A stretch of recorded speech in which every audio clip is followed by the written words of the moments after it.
All right, so I want to do the video for you to take this home for the weekend with Marley. Of course, today I forgot my little thing that follows me around, so forgive me.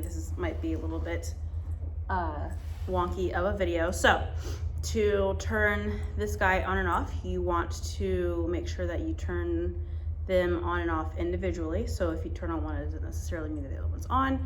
So for the remote, there's a button on the back. It has a big L on it.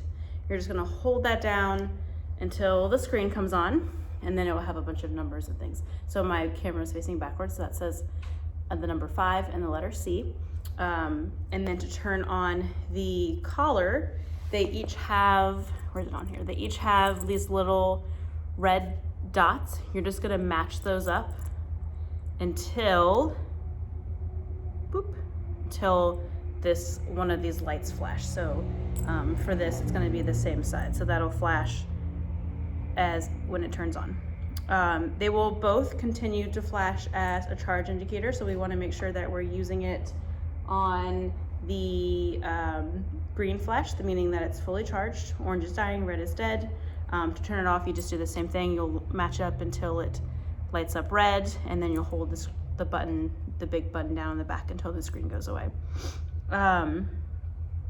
So there's a couple different functions on here. The main one that we're going to be using is this black button that's on the side of the collar with black and red. This one over here, what that does is it makes the collar vibrate. So I don't know if you can really hear it. Maybe you can hear it like that when it's touching the table. You got a bone. She doesn't really care about that. I usually will use that if I'm trying to break her focus a little bit. But most dogs, they either don't care about it or they are very scared of it. So again, the black button over here, that's the main one that we're going to be using. That corresponds directly to the number on the screen. So right now it's at a level 5. 4 or 5 is typically where I'm using it with Marley. Every once in a while I'll go a little bit higher to a 6 or a 7, but I haven't really needed to go much higher than that. And I'd like to start at that lower level with her and work our way up as we need to. So I always say whatever level works is the level that you should use depending on the situation that you're in. So in here, there's not a lot competing with her attention to me. So 4s and the 5s, they work really well.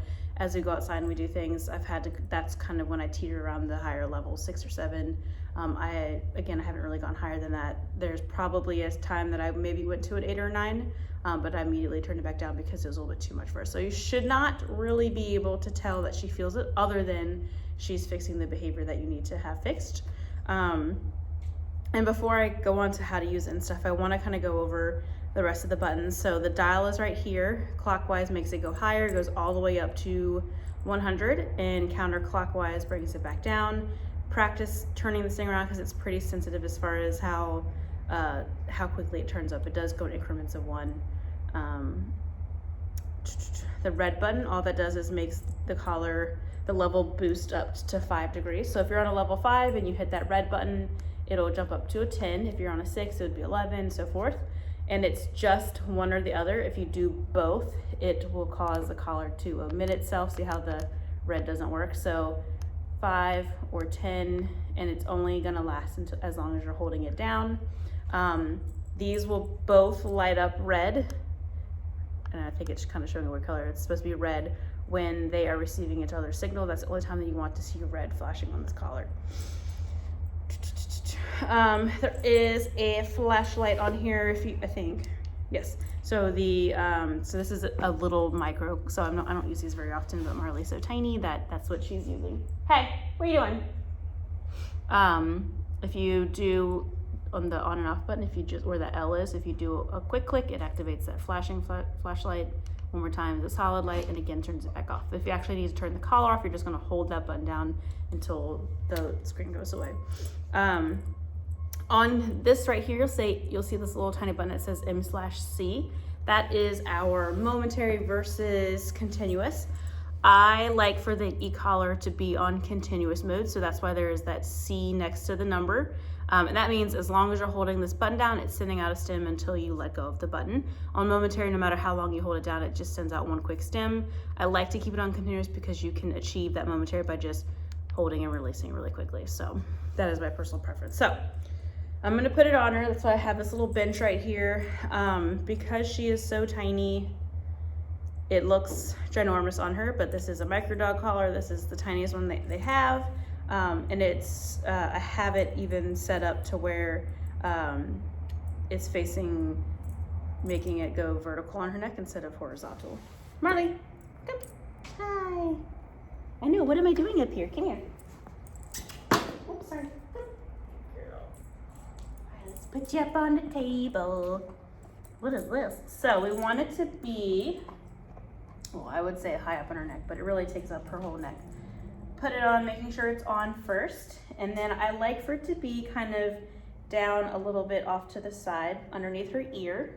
And I'm trying to find a bungee type collar for her because I think that she's kind of in between holes here. So one hole is a little bit too tight and then the next one is a little bit too loose, but I'd rather it right now be too tight. We want to make sure that those contact points on the box are flush to our skin. So it's right now, it is the third from the last hole as far as how tight it goes with your little tiny neck. So we want to make sure that those contact points are on there.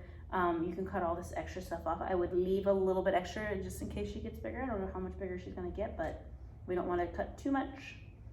Right now I'm just going to make it a little fold over. And then when she has her leash on, I don't know, I never see what anyone comes in on anymore, so I don't know if she has like a harness or a collar or anything, but if it's a leash, we want it to be the collar, the e-collar, excuse me, to be a little bit higher than that. Right, girl?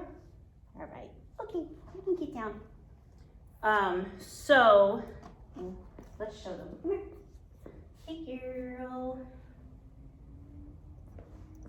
And again, this is kind of, normally this is something we do in person, so it's a little bit wonky. So we want to make sure that, what are you doing? That the box is flush to her neck. I can still get fingers underneath the strap part if I need to, but it is nice and snug. We're never attaching the leash to the e-collar. I don't want to put more pressure from those contact points into her neck. So that's going to be something that's totally separate. And this can be left on fairly regularly. So I would like for it to be worn as long as you guys are home. Take it off at night, take it off when you leave.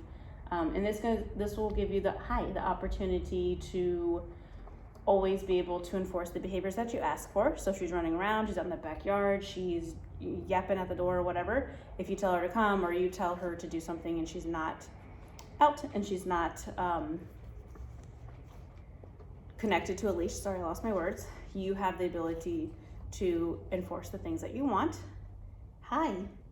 So yeah, I like for it to be worn most of the time, and that way you're avoiding those missed opportunities. You can constantly give her the enforcement that you need.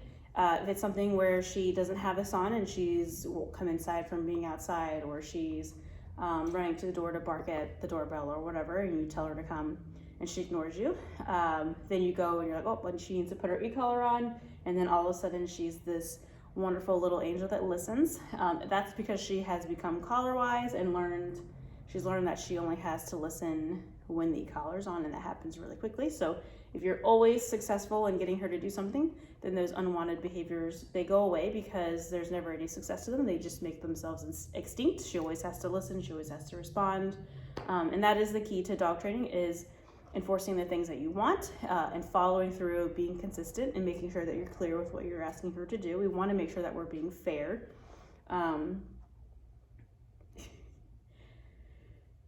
When we use the e-collar, what I like to do is I will give her a command. I will say sit, down, come, place, whatever.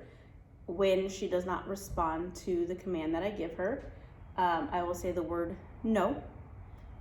Or sometimes I throw that one out there, but really they mean the same thing. No is typically the one I'm using more often. I will give her, a second, a split second, whatever, depending on the situation. I'll give her a chance to respond to that verbal cue.